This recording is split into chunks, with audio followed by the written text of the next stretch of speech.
Contact, welcome huge movie fanatic Nate stopping on by. This time I'm coming your way for another one of my famed movie/Blu-ray reviews. Today I will be reviewing the movie and Blu-ray of, what's this guy's name? Howard Hughes's Hell's Angels, which recently came out. It was a perfect month for a new Criterion Blu-ray release to come out in November when they're having their 50% off sale, and it's like, how perfect, because I don't, because they've got like two 50% off sales in the course of a year. I never pay the full price for a Criterion title. If there's something that comes out, I always wait until a 50% off sale to snag it. So in this case, it came out, this came out in the month of the 50% off sale, so I was able to snag it for 20 bucks right when it was brand new, and yay me, I guess. My history with Hell's Angels goes all the way back to probably 2005 when The Aviator, the movie by whatever his name is, Martin Scorsese, starring Leonardo DiCaprio, was new on home video. I was working at Movie Gallery at the time, so I was able to see The Aviator for free, and I should really review it. It's a movie I hold in really high regard. I think I'm not necessarily a huge fan of Martin Scorsese. Like, in my opinion, he's done great movies, and he's probably done a lot of just garbage movies. And this, in my opinion, or not this, but The Aviator is a movie of his I think is really well done. And even though some of the, a lot of the kind of goofy ass frickin' color timing or color schemes that he decides to use for that movie, and a lot of it looks digital and this and that, I think all that stuff aside, I think The Aviator is really a great movie. So that, of course, is what turned me on, and me and my dad at the time, to wanting to actually see the whole Hell's Angels. I think there was a DVD that was available. Well, I know there was because I bought it. There was a DVD that was available officially by Universal Home Video at the time, so I ended up buying Hell's Angels just blind buy, so me and my dad at the time could watch it. And it was obviously, you find out a lot about the production of Hell's Angels in the film The Aviator, and so we knew a lot about it going into it. And then finally seeing Hell's Angels at the time in probably 2005 was really interesting. And for being it's like 2 hours and 10 minutes long, and I find it to be structured in a way that is relatively engaging the whole time. And if you don't know anything about this, briefly, Howard Hughes, I think this is the first movie that Howard Hughes ever made, and I think he was in his early to mid 20s when he was making this. And obviously he comes from money, the Hughes Tool Corporation or whatever. He made drill bits or something for, I can't remember, it's been a while since I've seen The Aviator, but yeah, I think he made drill bits for oil drilling or something. But yeah, Hughes Tool Co. And so I think his dad was dead, maybe his mom was nuts, I don't remember. But he obviously was in charge of the Hughes empire and had all this money. And basically, it was really interesting about this movie. He went to Hollywood and basically, having an interest in aviation, and he wanted to not only pursue his interest in aviation, but he wanted to try doing some movies. And it's kind of like a home movie in a way, this very, very ambitious movie that probably never would have gotten made in the traditional, the way it is made in the traditional, studio Hollywood system at the time, and probably any time. The only way we were able to see this kind of this remarkable experience in cinematic aviation, whatever, delight, is just the fact you've got this super rich guy who was able to, or was so obsessed that he dumped so much money and stuff into this movie with, and still it probably has the most, I can only assume that the aerial battle that's featured at the end of this movie is completely unsurpassed in just the sheer magnitude of actual, aircraft in the sky and in a single frame at the same time, and all this. And reportedly some actual deaths occurred during the filming of this, and it's kind of remarkable that I don't know what they say, 1 or 2 or 3 deaths. It's tragic, obviously, any death to make a movie. But if you see the end scene with that massive shot of these planes flying around and close, proximity, you're like, I'm surprised there's not more fatalities making this movie. So this movie is kind of maybe first and foremost, in my opinion, kind of a technical marvel in several instances, where it's like it was originally, production was originally started when it was before sound, so it was kind of originally going to be a silent film, and then right when they were finishing it, as is evidenced in the film The Aviator, right when they were going to finish Hell's Angels, sound kind of came into being, so they're like, well, we got to refilm dialogue scenes, most of the dialogue scenes with sync sound. And what's really cool is, you can tell this when you're watching the movie, is that a lot of the scenes, there's not a lot of silent stuff left, but a lot of silent, if there's scenes from the silent version that, don't, someone walking out of a car into a house or something, or this and that, they just use the silent footage and put sound over it, and even like dialogue and stuff. So they didn't refilm the entire whole movie. There's a small percentage of the silent footage that they used in this final movie that they add sound to, and in a lot of cases dialogue to, which I find really interesting. And then because some of the scenes, the guys are Germans are talking German, go figure. And it's really interesting how it's like, okay, so they have them. This is silent footage. These scenes were filmed for the silent version and never refilmed, because he figures, well, they're talking German anyway, so when the intertitle or the title card comes up for the silent version, that can be the translation of the German audio that we've now dubbed, in the German dialogue audio that we've now dubbed into the originally silent film footage. And it's just like, wow, it's really a technical marvel. And it's like, I don't think seen that a movie before or since then that was right around the beginning of the sound era, where it's like, okay, there's a silent conversation, and then you cut to the title card or whatever, the words, and it's English, but you hear the Germans talking German, and but it's like the original silent film title card is left there, because it's like, well, you hear German, and you got presumably English-speaking viewer of the movie, so it was just like, wow. So first, right out of the bat, a technical marvel. This movie is interesting, and then it's to top that all off, that you got one of those early kind of color scenes, kind of more or less color scenes, the same kind of color that's featured in the Lon Chaney Phantom of the Opera movie, and that's pretty spectacular as well. And from what I understand, the amount of light that was needed on the set for those color scenes was so much that what did they say in the supplements of this Blu-ray release, that Jean Harlow's eyeballs were burning? It's just like, how come no one else's eyeballs were burning? But maybe because she was wearing so little. I don't know. Who the hell knows? And if her eyeballs were burning, how were those guys in those, the military gear? They must have been sweating bullets. But yeah, first and foremost, a technical marvel. The movie very briefly follows these two brothers. One who's kind of a womanizer and kind of a, I guess, coward, although I wouldn't necessarily call him a coward. I'd just call him it's really kind of interesting. I think if I were to categorize this, maybe it'd be more, I don't know if you'd call this an anti-war film. There's definitely anti-war sentiment that is, that is held by the cowardly brother. I wouldn't really, in popular culture or society, one would call him the cowardly brother. I just call him the guy with the brother with brains. He speaks a lot of basically viewpoints of pretty much, I mean, I'm not, he speaks a lot in regards to, the duties of a soldier, and I don't know, we'll just simply say I agree with a lot of his viewpoints. And then you've got, his brother, who is in love with the Jean Harlow character, and, she's just like this kind of, I don't know why the hell Jean Harlow character is even with that guy if she doesn't even like him at all. It's just kind of a plot point just to get your feathers, riled or whatever. And so basically the doofy brother is in love with Jean Harlow, not knowing she's kind of a slut, and thinking she's just pure, and like halfway through the movie he ends up finding out what she's really like. It's interesting how this movie is like 2 hours and 10 minutes long, which would have really a long movie for 1930. I think it came out in 1930.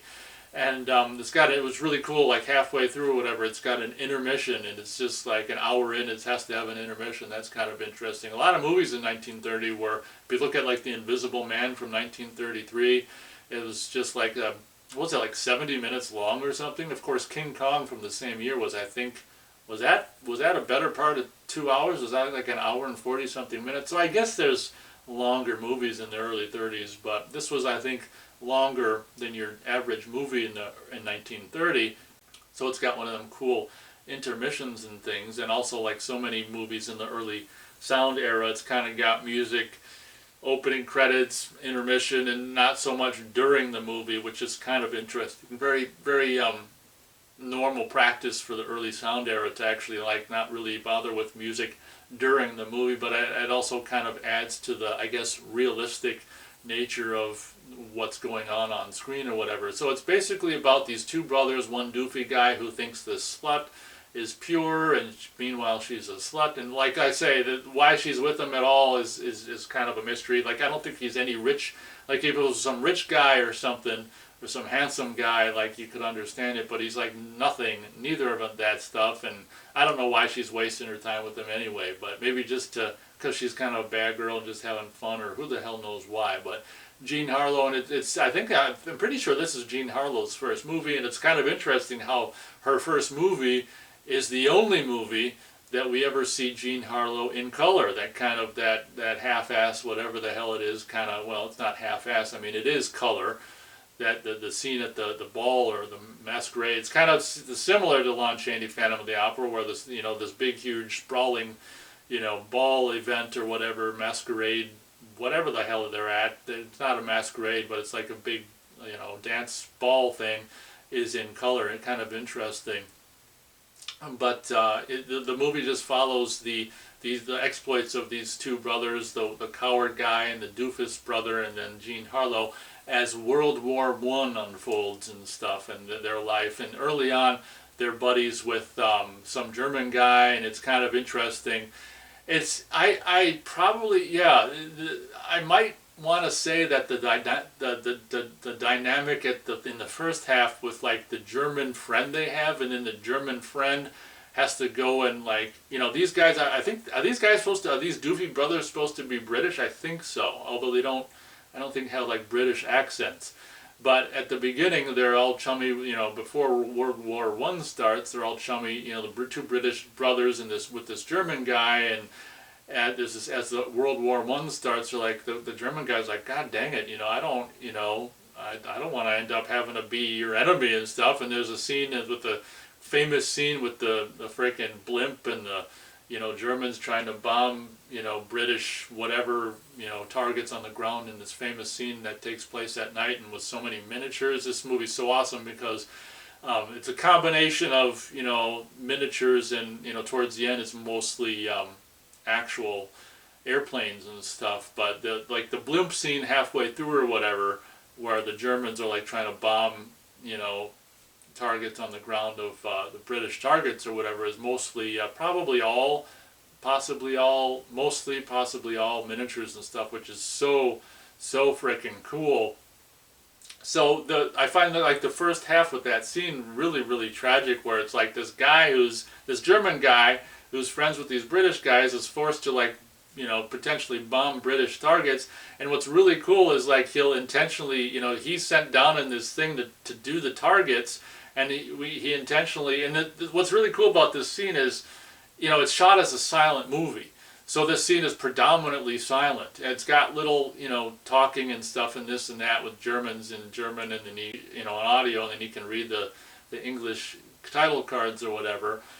But since it's a movie that was shot more or less, silent, this scene is kind of dialogue, light or whatever, and works so well, where the guy goes down to do, to try to, he's sent down there in this little thing that they, on a wire, kind of, lower down out of the blimp, where he's supposed to, be the target finder and say when to drop the bombs and stuff. So he's kind of waiting, and then sure enough, we see this big lake, and he's like, okay, we got a target. So he has the blimp drop all these bombs in a lake, so that he doesn't have to bomb any of his British, he doesn't want to bomb the British. He's friends with, he's got British friends and stuff.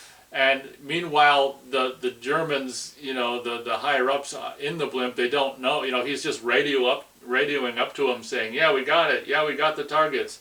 Meanwhile, they don't even know, they're just bombing the lake. So that was kind of an interesting scene. Meanwhile, the Brits find out about the blimp going overhead, so they send up planes to go take them out. And this is probably the most interesting scene in the movie to me, even though it rivals the spectacle of all the planes flying around at the end. This scene is probably my most interesting scene because it's got so many details.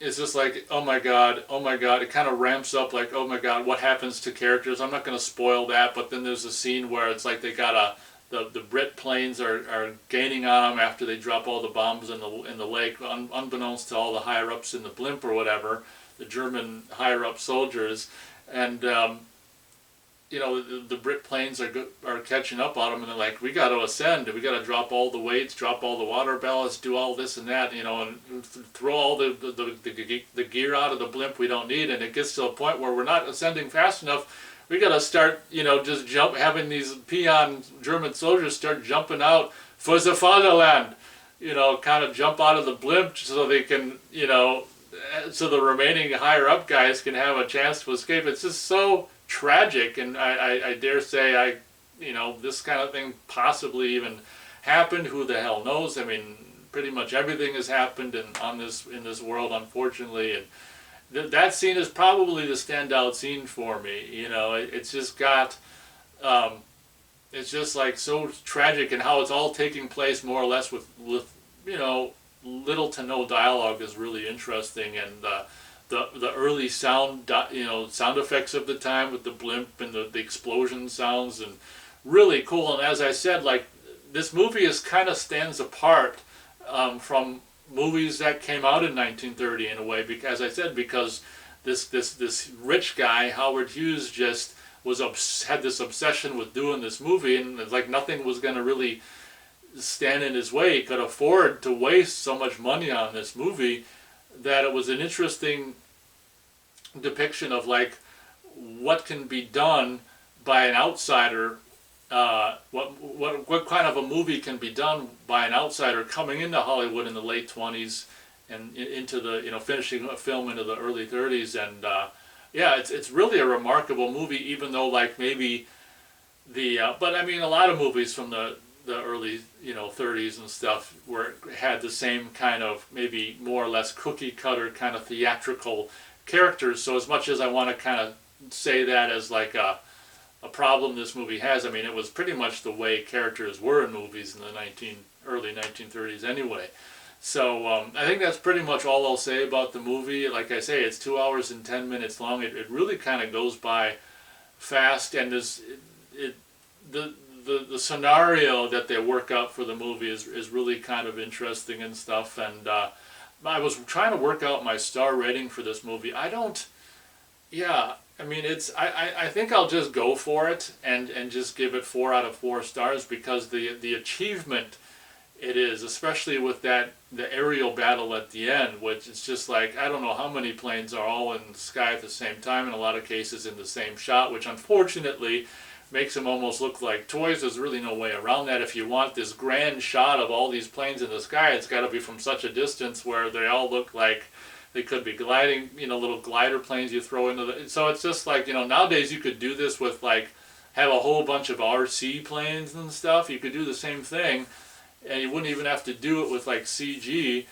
You could just do it with a bazillion little RC planes, and you wouldn't be able to tell the difference. But it's quite the achievement. And as I said, we're very fortunate to have had this rich guy who had this obsession to go in there and make this movie. Otherwise, we arguably would never have had Hell's Angels, or at least we would not have had it in the way that we do have it in this kind of presentation. And one thing I will say before I talk about the Blu-ray is that there's a lot of like tragedy or whatever in this, and the way it ends is just like, wow, it kind of goes there, and it makes you wonder what the hell, how it was received at the time or whatever. And it's an interesting kind of an ending, which I'm not going to spoil, and kind of the I suppose more traditionally, I don't know what they'd want to call it, stoic or patriotic or heroic kind of ending or whatever, but really interesting, you know, kind of movie about these two brothers and the Jean Harlow character, and the dynamic between the two brothers is kind of interesting. And yeah, it's a really, if you're interested in like, yeah, this kind of thing, it's definitely kind of a movie to see. Now on to my review of the Blu-ray, which, as I said, came out in November, I think, of 2025, just in time to get 50% off. And most cases, like Criterion's, I can only assume this is newly commissioned Criterion cover artwork. In a lot of cases, I'm not too thrilled. We all know that Criterion more or less does their own cover arts for their Blu-ray releases of already existing movies, and I'm not too keen on that. A lot of times the cover art looks like garbage, like I reviewed the My Man Godfrey Blu-ray release, which I think the cover art looks like garbage. This one, I can only assume, if this is newly commissioned artwork by Criterion, this is absolutely fantastic. It looks like a painting. It doesn't look like some frickin', you know, My Man Godfrey, the animated series. This looks like a frickin' honest-to-goodness painting, and it looks like something that could have existed to promote the film in 1930, the year it came out. I think this is absolutely astonishing, and you've got, you know, the ravishing Jean Harlow there and all her color glory. You've got the Zeppelin falling out of the blue night sky with the you know, the flame-colored flames with planes buzzing around. I don't know if there's yeah, this is a rare exception where, in my opinion, that if this is in fact newly commissioned artwork for Criterion release, that this is absolutely just amazing newly commissioned artwork for Hell's Angels. Taking a look at the Blu-ray Special Edition features new 4K digital restoration of the Meg, I don't know how to pronounce that, as you might be able to tell, Meganoscope Roadshow version of the film with uncompressed monaural soundtrack. You can pause and read all these other special features if you want to. I watched them all because there's only like 2 or 3 of them. They're kind of a sparse special features, but for a movie this old, there's not going to be a lot of people around left to interview about it, so that's understandable. One thing that's interesting, as you can see here under Blu-ray edition, is I was kind of taken aback. I don't quite understand why this is. There's 2 different aspect ratios. The majority of the movie takes place in 1:37, as you can see, but like some of the, I can't remember if it's all the aerial battle stuff. I'm pretty sure the middle kind of the Zeppelin blimp scene takes place in this 1:54 aspect ratio, which is you know, really fills up the, you know, 16:9 screen a lot more. It's very close to the British kind of 1:66 that's so prevalently used. You know, I think that was, I don't know if that was a British aspect ratio, but yeah, I was very surprised as the movie, you know, wore on, as I was watching this Blu-ray presentation, that I was like, God, why is it so wide? And I'm pretty sure the DVD I got, the DVD from the mid, you know, early mid 2000s is all the same kind of, you know, more of a square ratio. So I'm not exactly sure. Of course, this is the road. Oh, maybe that's why the road show. What the hell they call it? Meganoscope. Maybe that's some kind of like early half-assed, you know, trying to be like almost IMAX for those, maybe for the action sequences, or the you know, the aviation sequences. Maybe that was supposed to be like wider or something. I guess that could be the case. I can't, also in this version, like so many silent movies, like some of the, you know, it's more or less black and white, but some of the night scenes, maybe all of the night scenes, have a bluish tint. And then what's interesting, like when as you can see on the cover here, when the Zeppelin explodes, and some of even the gunshots, the muzzle flashes out of the gunshots of the airplane, you know, the airplane mounted aircraft guns. It's like the flame is the flame color and stuff. So I don't know how that would have been done back in the day, like when and even yeah. So the night scene is all blue with the Zeppelin, as kind of evidenced on the front cover. And as I said, if there are any muzzle flashes, and when it blows up, it's actually the flame color. I don't know how they would have even done that back then. honestly, I have no idea. And it even occurs to me that maybe towards the end, during the big aerial battle, I think some of it's all black and white, but some of the flames I think are flame colored. So it's black and white with flame colored flames, which is really, really interesting. And I can't remember if that was that way.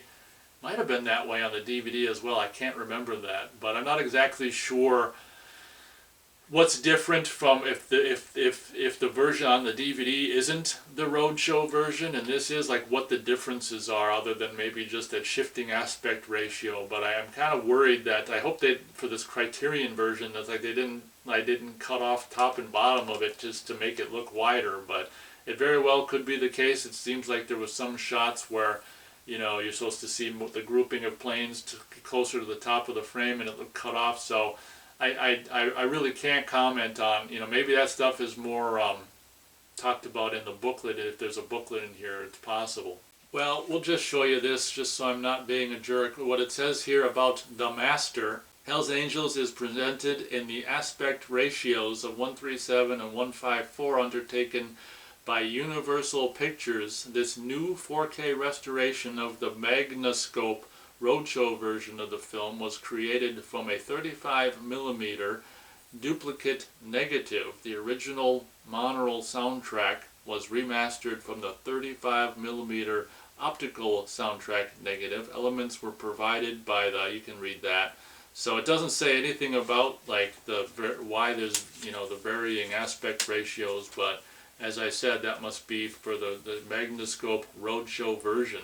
Talking about the visual and audio presentation of this movie, it's absolutely stunning. I mean, you know, admittedly I didn't watch the DVD of Hell's Angels that much, maybe 2 or 3 times back when I got it. I know that me and Beth watched the DVD I got years ago and stuff, so I haven't seen this movie that many crazy amount of times, but obviously a huge upgrade from the DVD I got. Absolutely amazing. It still boggles my mind that this can even be done, you know, this day and age when the movie's pushing frickin' 100 years old, and you can still got these elements that have been stored away for all this time. And this is one advantage about, you know, old movies that are mostly black and white and stuff, is you don't have that color fade that can happen so often with older color movies and stuff. So it might be an advantage to black and white, but it still just boggles my mind that a movie that this old can look this good. This obviously is also, you know, can be purchased in a combo,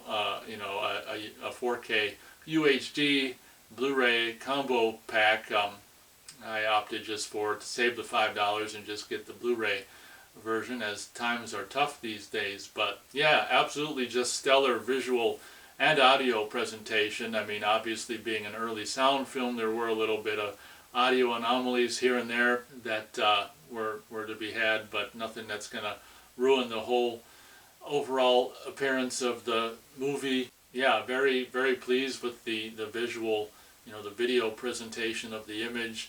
Taking a look at the disc itself, I've only got the Blu-ray edition, so it just comes with one disc. Kind of interesting. It's kind of just a still from the movie in a kind of a purple hue. Got the Criterion Collection Blu-ray, Hell's Angels, and there you go. This is what the booklet looks like, just a piece of paper that folds, goes like this, goes like that. I never generally read this stuff, although I'm kind of interested to find out about the varying aspect ratios. I don't know if I probably won't read it and probably won't find it out in time to, you know, include in this review, but it might be featured on this, might not be. And the inside of the front and rear cover, if you take the disc and the booklet out, you've got this. It's basically just a zoom in of the front cover of the Zeppelin falling out of the night sky in, you know, flame colored flames. Yeah, if that's newly commissioned for this release, that's a really nice freaking kind of painting or front cover. What can I say? Highly recommended movie, highly recommended Blu-ray release, although it might be a little sparse on special features. We're not going to, you know, let that ruin this release too much, or at least I'm not going to let it ruin this release too much. Yeah, it's really, in closing, it's just astonishing to me that, as I said, that such pristine versions of these old movies that are so old can still be compiled and created for us to enjoy nearly 100 years after this movie's release. It's just absolutely amazing. And hats off to companies like, in this case, Criterion, for continuing to go through all this laborious work and stuff to present these presentations for us to enjoy, and basically just cement these such high quality versions of these classic movies just in time for future generations to enjoy. So I guess that pretty much does it for this review. Hope you guys enjoyed. Thanks so much for watching, and as always, we'll catch you on the next video.